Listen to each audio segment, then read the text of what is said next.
Ini pertanyaan cukup menarik dan mendasar, karena saya mendengar sayup-sayup muncul guliran ini terus menerus dari masa ke masa, dari zaman ke zaman, terutama di Indonesia. Di Saudi, di Jordania, di Lebanon tidak ada, karena ini masalah lokal.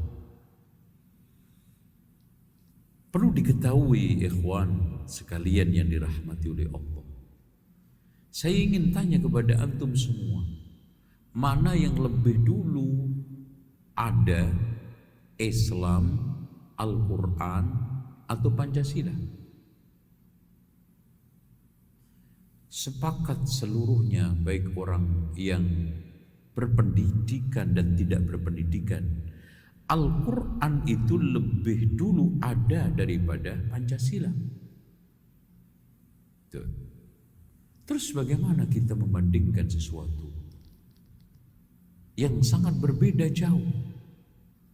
Dengan demikian kita harus menetapkan satu prinsip. Kita tidak boleh menyamakan sesuatu yang berbeda, dan juga tidak boleh membedakan yang memang itu sama.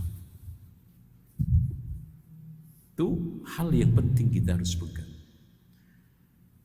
Dan di sini jelas terjadi perbedaan yang sangat mencolok, yang sangat kuat antara Al-Quran dengan Pancasila.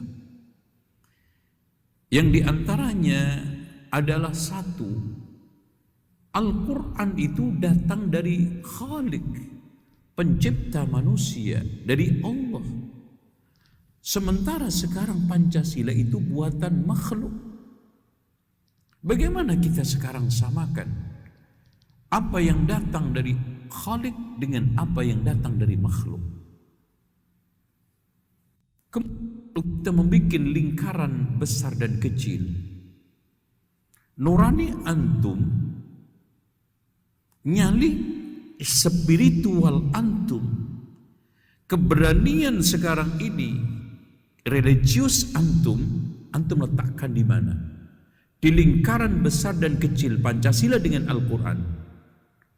Pasti kita semuanya sepakat, lingkaran besar itu patut kita letakkan Al-Quran, lingkaran kecil itu adalah Pancasila. Tetapi kan di antara dua lingkaran ini enggak saling berbenturan, tidak saling bertentangan, tidak saling menafikan. Bahkan lingkaran kecil ini bisa kita masukkan pada lingkaran besar. Lingkaran kecil ini akan bisa menjadi indah kalau kita rawat, kita masukkan ke dalam lingkaran besar. Ini suatu pemahaman yang sangat mudah. Ini suatu kerangka berpikir yang sangat simpel. Dengan demikian pada setiap zaman, semenjak Pancasila itu dilahirkan, semenjak Pancasila itu dikukuhkan dan dikokohkan menjadi dasar-dasar bernegara, founding father kita tidak pernah terbesit sekecil pun, sedikit pun akan adanya benturan nilai-nilai Pancasila dengan ajaran Islam yang bersumber dari Al-Quran dan Sunnah. Bahkan kalau kita sekarang bicara secara realitas sejarah, dari masa ke masa, Al-Quran itu menyuburkan Pancasila. Al-Quran itu merawat Pancasila. Al-Quranlah yang sekarang ini memberi tafsiran paling benar terhadap jalannya nilai-nilai Pancasila. Dengan demikian, kita sekarang ini harus selesai dan harus kita selesaikan polemik, ya, kalau kita tidak bisa katakan sebagai suatu bentuk benturan-benturan peradaban, karena nggak patut kita mengatakan ke sana.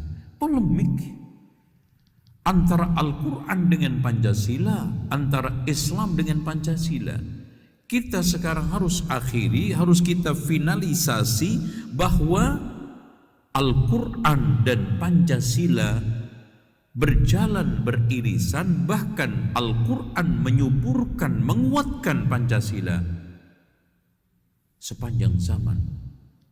Dengan demikian membeda-bedakan sesuatu yang memang tidak ada perbedaan adalah lelucon. Membandingkan sesuatu yang tidak sebanding pun ini adalah lebih lucu. Sama seperti kita mengatakan mana yang lebih tajam, pentung apa pedang. Jelas ini akan menjadi lelucon. Mana yang lebih cantik, lebih hebat, mobil Alphard dengan orang yang membuat mobil Alphard. Mana sekarang ini yang lebih hebat? Burung yang suaranya merdu dengan sang pencipta burung. Alam yang begitu indah dengan sang pencipta alam semesta.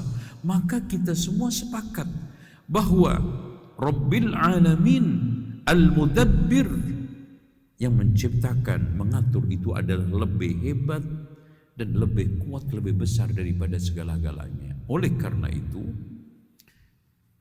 kita ketika berbicara masalah Al-Quran, Islam dengan Pancasila, jangan konteks pendekatannya adalah pembenturan, pertentangan, tetapi kita harus cari garis irisannya, kesamaannya, dan juga salingnya.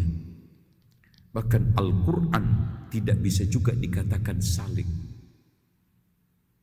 karena tidak bisa saling mengisi. Apa yang akan diisikan Pancasila kepada Al-Quran? Enggak ada. Oleh karena itu kita katakan sepakat, Al-Quran lebih dulu ada daripada Pancasila. Al-Quran datang dari Khalik, sementara Pancasila datang dari makhluk. Dengan demikian, sepanjang sejarah juga kita tidak pernah menemukan benturan-benturan, kelas-kelas sosial karena hasil mengamalkan Al-Quran dengan Pancasila. Enggak ada. Bahkan Al-Quran adalah menyuburkan, Al-Quran adalah menguatkan, Al-Quran adalah mengisi, sehingga muatan Pancasila itu menghasilkan peradaban yang Qurani, peradaban yang arif bijak, sebagaimana ciri daripada Al-Quran, wa tammat kalimatu rabbika sidqan wa adla. Wallahu a'lam bishawab.